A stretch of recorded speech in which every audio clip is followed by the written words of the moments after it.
The console sits in the belly of an abandoned power substation like a heart refusing to quit. Tube amps hum, patched cables snake across the floor, and the faint scent of Xeroxed zines mixes with hot metal. Anansi's custom meters blink a rhythm. Kalen taps the antenna like a game, while outside, the city breathes its own nervous pulse. A single neon tube flickers, casting a bruised purple glow on hand-labeled vinyl. Dust motes dance in the beam, caught in the gravity of the signal. Black Star Pirate Radio. In North Sydney, we're reading 56 degrees Fahrenheit with partly cloudy. Winds are moving from the south-southeast at 16 miles per hour.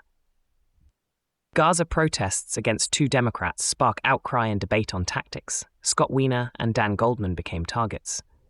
This conflict warps US elections, generating backlash that overshadows core issues.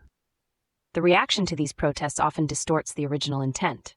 When direct action is framed primarily by its confrontational edges, the message of the cause itself gets lost in the noise. It's a strategic misdirection. Senator Scott Wiener faced a physical confrontation at a trans pride march in California's 11th district due to his Gaza stance. One path forward involves community-led dialogues, fostering direct, unmediated constituent engagement. Alternatively, demand town halls where representatives directly address constituents, ensuring accountability beyond spectacle. The current design of political engagement struggles under this kind of pressure. Focusing solely on protest tactics avoids addressing the underlying policy gaps. We need to engineer civic forums that invite genuine, difficult conversations, not just symbolic appearances. Patching in a caller, the pattern auditor. You're on the signal. So, the outcry about tactics is just a convenient sidestep from the actual policy disagreements? Sounds like a familiar playbook. Somewhere, a capacitor creaks under the load. Hot metal. The console keeps its lights and its secrets. Indeed, the echoes are loud.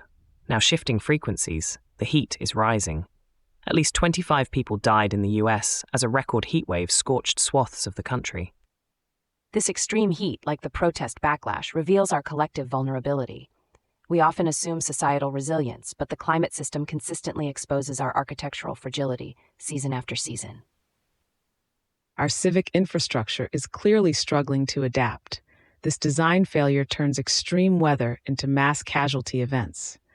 We need to invest in resilient, decentralized microgrids and community-managed cooling hubs, moving beyond mere public health warnings.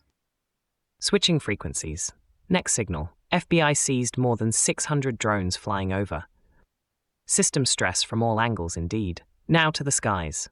The FBI seized more than 600 drones flying over World Cup games in US cities. Patching in a caller. Go ahead. Sen.